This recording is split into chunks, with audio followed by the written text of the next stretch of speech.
Hi, I'm Ben McGrane, One Design Sales Manager for Hyde Sails, and we're here today in Hamble Point, and we're going to have a quick look at the Flying 15 and the tuning setup for the new B1 sails. Yep, so we've got our boat here, and we've put the jib up, so we're ready basically now to get our tape measure, get our loose gauge, and I'll show you how to set the base setting, which is predominantly used in sort of 8 to 10 knots of wind. So before we tune any boat, there's a few things that need to be checked just to make sure that we are happy that everything is as it should be. So I would check measuring the shrouds from the bottom of the forestay, check they are the same distance back on both sides. Need to check that your mast heel is in the centre of the boat, which can either be done with a laser or a plumb line with the boat. You need to make sure the boat's level to do that. Checking that the gate is centred to the boat, and this all relates basically to making sure that the mast sits the same on both tacks and has no bend in it. It shouldn't be S, it should be straight. So once we know that the attachment points of the boat are all square and correct, we can then move on to making sure that the mast heel is squared to the mast, and again need to make sure that the mast step in the bottom of the boat is straight, is pointing straight down the middle of the boat, and then the heel is lined to the mast, which I tend to do with a spirit level. If you get your mast on trestles with the aft face facing upwards, you can put a spirit level on the back edge of the mast to square that, and then a spirit level against the side of the heel to make sure that they are square to each other. And then once we get the rig in the boat, we've got adjustable spreader systems. So you're setting your spreaders to the tuning guide position, but then you need beyond that to make sure that they are square to one another. And to do that, the easiest way is to stand outside the boat a distance back, line up the two base positions of the shrouds, and if the spreaders are square, you shouldn't be able to see the one wire. It should be hidden behind the one nearest to you. They should be parallel to one another. So each tuning guide has recommended spreader settings, and for the Flying 15 that's a spreader length of 430mm and a deflection of 180mm. Now the deflection side of things, the 180mm is really a reference, and what you should always be looking for is a pre-bend setup. And to do that, we take the main halyard, bring it into the back of the mast, the corner of the gooseneck, pull it tight, and in the case of the Flying 15 we're looking for 25mm of pre-bend at the spreader height. And this is measured, all of this is measured with the ram not cleated, so the ram is disengaged. Okay, so we've got our jib up, we've got the mast obviously in the boat, and we've set our pins to what we know to be the right position for the rake setting we're looking for, which is 24 foot 11. Spreaders are set up based on the tuning guide. You can see the document on the website for the different spreader settings for different weight teams. And our ram is completely uncleated, so that's not going to affect the setup. So all I'm going to do now is pull my jib halyard on to my mark, my calibration on the back of the mast here, and then I'm going to hoist my halyard, my main halyard, with the tape measure on, all the way up to the top of the mast. There we go. And then I need to check it against the datum on the band. Now there's always a measurement for this, and I always write the measurement on the mast as a quick reference. And on this it's 6250, so we're not quite there yet.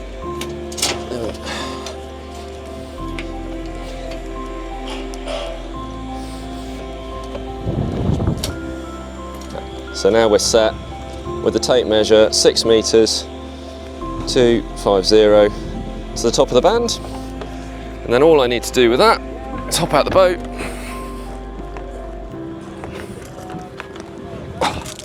take it to the back of the boat, measuring to the top of the deck in the centre, and I'm looking for 24 foot 11 inches, which is what we've got. So we know that our rake is correct, and then we just want to check our tension and our loose gauge. So we'll just pop that on the shroud. I'm looking for a tension of 25 on this setting. There we go, 25 on the shroud. So that is our base setting, 24 foot 11 of the rake with a tension of 25 for 8 to 10 knots of wind. So we've set our static rig, checked our shroud tension and our rake. So the next thing to talk about is the ram. Now the ram we basically set in the neutral position for this rake. So we've got our calibration lines on the deck here, with the biggest line being the neutral position, which is where the mast will naturally sit with no lines on at all. So all we're doing is basically pulling the ram aft so that it's under tension. And the thing you have to be careful of with this as well, as obviously there's a reasonable amount of string in the system, so as you pull kicker on, the stretch in the system will mean that the mast will move forward. So I tend to have effectively two settings, whereby I have a ram setting when the kicker isn't being used, and then once I'm looking to use kicker, I bring the ram back another 5 mil, so that once the kicker's on, the mast position returns to where it was before. So having set our rig up, we now move on to the jib setup. Really there's two elements with this, one being the jib Cunningham and the other being the sheet angle. So setting the jib Cunningham on the shore is quite difficult. We try to do it by, as we've got here, the jib being trimmed, and then we will pull enough tension to just take the creases out of the luff of the sail. When we then get out on the water, you then have to have another look at it, a little bit of bedding in on the cleat, and generally there's always a little bit more wind out there than you're expecting, or perhaps there's less. So it's obviously a control you can only really set for each race, but we're always trying to make sure that we've got that right depending on increases and decreases in pressure. So now that we've got our jib up, Cunningham set, next thing to talk about is the jib sheet angle. Now there's quite a lot of calibration within this. We have calibration on the tracks for the car position, which are also then calibrations that we use for referencing the sheeting. We've got 2 marks on here. And then on the sail, we've got what we refer to as a sheet angle reference with these lines. And this is used by effectively aligning the car position so that the sheet intersects with a specific line. So in the case of the rate we're on at the moment, which is 24 foot 11, we would be looking to match the angle of the sheet with this top line here. So you see there, it's a bit far back, so we're basically sailing upwind, and the crew will bring the car forward until the sheet lines up with that top line, and then we know we are on the optimum sheet angle set up for this jib. So we've run through setting up the boat on the base setting, which is for basically looking at 8 to 10 knots, both crew on the side to fully hiked. So that is your setup for when you are effectively up to maximum power. Now if the wind was to decrease into say a wind range of 6 to 8 knots, we'd make a few changes. So first of all, we want to reduce our shroud tension. So we'd release our jib halyard to get the leeward shroud to go slack, and then we would go up half a hole on the pin, and then we would pull our rig tension back on to the same mark. So effectively we've still got our 24 foot 11 rake, but we've now only got 22 on the shrouds. And our reason for doing this is to soften the jib luff, introduce a bit more sag, and in doing that power up the jib a little bit more. And this is all helping us to generate a more powerful rig. Our ram would remain the same, and our jib sheeting would remain the same. If the wind decreased further than that, so we're now talking below 6 knots, crew in the middle of the boat, crew down to leeward, we are then getting into trying to keep flow and make everything a little bit easier to sail. So the shrouds stay the same, and I would ease the jib halyard, so going back to 24 foot 10 or even 24 foot 9, which again is reducing our rig tension, giving us a bit more luff sag, just making it easier to steer to the luff of the jib. And it also gives you a little bit of feel on the helm, which is just makes it easier to sail the boat flat and be more positive about sailing the boat upwind and on the wind. And also by letting that bit of rake in, that has the effect of the spreaders pushing a little bit more pre-bend into the mast and flattens the mainsail. So everything at that point is to do with trying to generate flow.